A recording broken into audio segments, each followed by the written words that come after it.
21h45 à Paris, 20h45 à Monrovia. Bienvenue dans le Journal de l'Afrique sur France 24. À la une de ce mercredi 1er novembre, le second tour de l'élection présidentielle au Libéria suspendu après le dépôt d'un recours de Charles Bremskin, arrivé troisième au premier tour de la présidentielle du 10 octobre dernier. La tenue du second tour du 7 novembre prochain est incertaine. Les détails dans ce journal. Le Cameroun, de nouveau frappé par Boko Haram. Une fillette a déclenché sa charge d'explosifs au milieu d'un groupe d'enfants dans le nord du pays. 5 d'entre eux sont morts, 2 autres ont été blessés. Au moins 20 personnes ont été tuées dans des attaques menées par le groupe terroriste au Nigeria, au Cameroun, ces derniers jours. Le Festival des idées pour l'Afrique, la deuxième édition des ateliers de la pensée a démarré aujourd'hui à Dakar. Une cinquantaine d'intellectuels et d'artistes au profil très différents y participent. Nous y reviendrons avec notre invité Felwine Sarr, l'un des initiateurs de l'événement. Le second tour de la présidentielle se tiendra-t-il comme prévu le 7 novembre au Libéria? Rien n'est moins sûr. Après le recours déposé par le troisième homme du scrutin, Charles Bremskin, c'est le parti au pouvoir qui a rejoint la contestation. C'est inédit. Le parti de l'unité, dont le candidat et l'ancien vice-président Joseph Boakai est arrivé en deuxième position le 10 octobre dernier, accuse la présidente Ellen Johnson Sirleaf d'ingérence dans l'élection. Les détails avec Clément Boniro. Accusée d'avoir tenté d'influencer l'élection présidentielle, la présidente Ellen Johnson Sirleaf contre-attaque. Selon elle, les accusations qui la visent sont infondées et ont pour but de déstabiliser les institutions du pays. Le premier tour du processus électoral est derrière nous. Et depuis, il y a eu des plaintes, des contestations quant aux résultats des élections. Le processus électoral continue conformément au droit.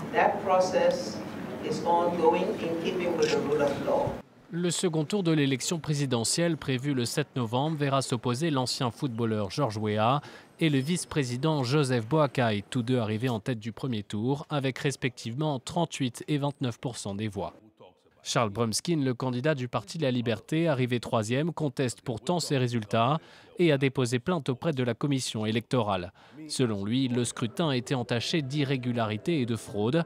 Il accuse aussi la présidente Ellen Johnson Sirleaf d'avoir tenté d'influencer les résultats en rencontrant des membres de la commission avant le premier tour. Une accusation soutenue par d'autres partis, dont le parti au pouvoir, le Parti de l'Unité, dirigé aujourd'hui par Joseph Boakai et anciennement par Ellen Sirleaf. Joseph Boakai accuse la présidente de soutenir secrètement George Weah. Nous réaffirmons notre solidarité avec le Parti de la Liberté et tous les autres partis politiques et candidats qui se sentent offensés et ont de fortes raisons de croire que le vote du 10 octobre 2017 a été entaché d'irrégularités et de fraudes systématiques massives. Les préparatifs de l'élection sont désormais suspendus, le temps d'examiner les allégations de fraude. Des représentants du Parti de la Liberté et de la Commission électorale seront entendus jeudi par la Cour suprême. En bref, cet attentat en Tunisie, 2 policiers ont été poignardés devant le Parlement. L'un d'entre eux a été grièvement blessé. L'auteur, un jeune homme de 25 ans, diplômé d'informatique et au chômage, a été arrêté dans la foulée. Il serait, selon le ministère de l'Intérieur, adepte de mouvances extrémistes. Et au Cameroun, ce sont des enfants qui ont été ciblés par les extrémistes de Boko Haram. 5 d'entre eux ont été tués, 2 autres blessés mardi soir dans un attentat suicide dans l'extrême nord du pays. Une attaque perpétrée par une fillette kamikaze, contrainte par la secte de se faire exploser. Les précisions de notre correspondant Marcel Amoko. L'attentat a été perpétré par une fillette qui s'est introduite au milieu d'autres enfants qui étaient en train de jouer et a actionné sa charge explosive, tuant 5 d'entre eux et blessant 2 autres. Des enfants de plus en plus recrutés ou enlevés par Boko Haram et transformés en bombes humaines pour perpétrer des attaques kamikazes. Entre 2014 et 2015, le nombre d'enfants utilisés dans des attentats suicides orchestrés par Boko Haram a été multiplié par 10 selon un rapport de l'UNICEF publié en avril 2016. Ici au Cameroun, la moitié des attaques suicides pilotés par Boko Haram sont perpétrés par un enfant et les 3/4 de ces enfants sont des jeunes filles, souvent sous-scolarisées. Elles constituent des proies faciles pour d'éventuels recruteurs. Notons que l'augmentation des attentats suicides auxquels Boko Haram a désormais recours est liée aux offensives des armées nigérianes et camerounaises notamment. Leur nombre a été quasiment multiplié par 5 entre 2014 et 2015 et il ne se passe quasiment pas un seul jour sans qu'une attaque suicide ne soit enregistrée dans cette région du bassin du lac Tchad et la plupart de ces attentats sont souvent perpétrés par des enfants. Et on vous parle également dans ce journal de la Bourse, Ghislaine Dupont et Claude Verlon. Elle sera remise ce jeudi à Dakar pour la 4e fois depuis sa création en 2014. Une bourse en la mémoire de nos confrères d'RFI tués au Mali. Elle récompense chaque année un jeune journaliste et un jeune technicien de reportage radio en Afrique francophone. Le prix sera remis en présence de Marie-Solange Poinceau, la mère de Ghislaine Dupont, et d'Apolline Verlon, la fille de Claude Verlon, et par Marie-Christine Saragosse, présidente directrice générale de France Média Monde, en présence également de Cécile Mégy, directrice d'RFI. Écoutez. Je voudrais quand même, avant de partir, savoir. Ça ne me la rendra pas, mais je voudrais savoir. Quand on se pose des questions, on imagine les pires scénarios, les pires. Le fait qu'on ne réponde pas à nos questions nous laisse supposer qu'il y a des choses qui restent à cacher. L'hypothèse d'un lien direct possible entre les négociations pour la libération des otages d'Arlit et les disparitions de Ghislaine et Claude, cette hypothèse, aujourd'hui, elle reste dans nos têtes. J'attends le prochain point d'information du juge qui nous a gardés pendant 3 heures en juin dernier et qui avait avancé, puisqu'on connaît les noms des commanditaires et des gens qui ont commis cet acte odieux. Après, certains sont morts et notre problème, c'est la course contre la montre parce que Kidal est en zone de guerre. Et comment récupérer, comment lancer un mandat d'arrestation et comment récupérer ces personnes. Mais le juge n'a absolument pas renoncé à ça et l'association non plus et RFI non plus. Donc pour nous, la justice sera faite. Voilà, propos recueillis par Sarah Sacco à Dakar. Conditions planétaires et politiques du vivant, c'est le thème de la 2e édition des Ateliers de la Pensée qui démarre aujourd'hui et ce jusqu'au 4 novembre à Dakar. Pour l'événement, la capitale sénégalaise accueille une 50aine de philosophes, d'historiens, d'économistes, de sociologues, mais aussi d'écrivains, de cinéastes et de photographes.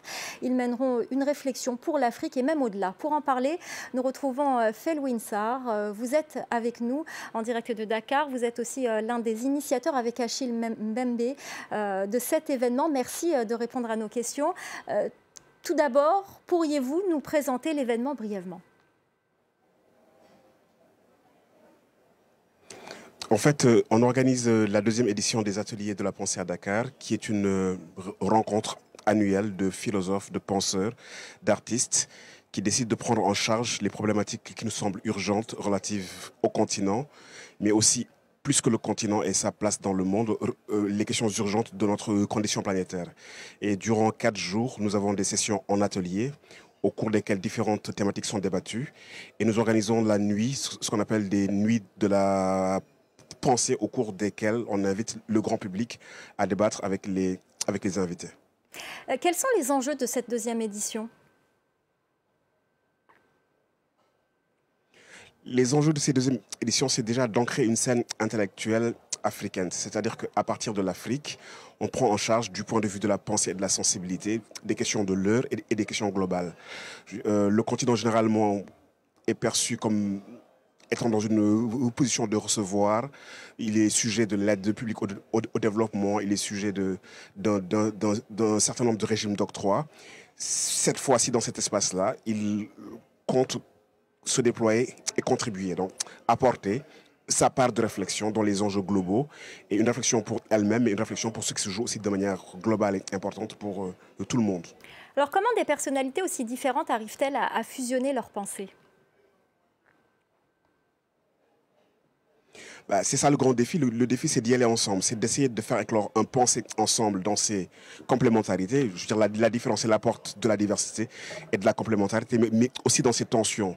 Le sentiment que nous avons, c'est que les questions sont tellement importantes et urgentes qu'elles ne peuvent pas être éclairées d'une simple perspective disciplinaire. Il faut allier les sciences du vivant, les humanités, les sciences de l'imagination et les regards artistiques.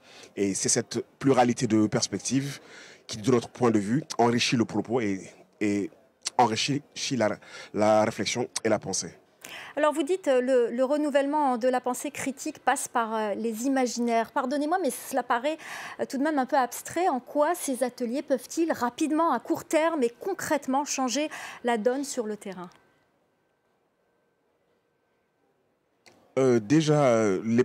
Après la première édition, on a publié un livre, donc les actes des ateliers, qui a consigné toutes les réflexions. La première des actions est la pensée. Je veux dire, on n'agit pas sans penser.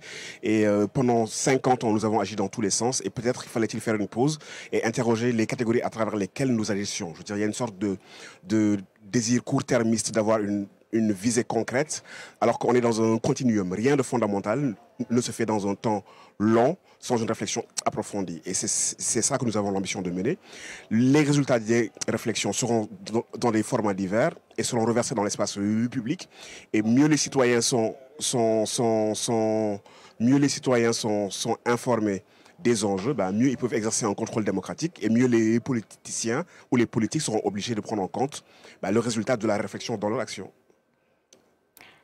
Merci beaucoup Felwine Sarr d'avoir répondu à nos questions et nous bien sûr nous suivrons cette deuxième édition des ateliers de la pensée qui se déroule actuellement à Dakar jusqu'au 4 novembre prochain. Voilà, c'est la fin du Journal de l'Afrique. Restez avec nous dans quelques instants, la suite de Paris Direct.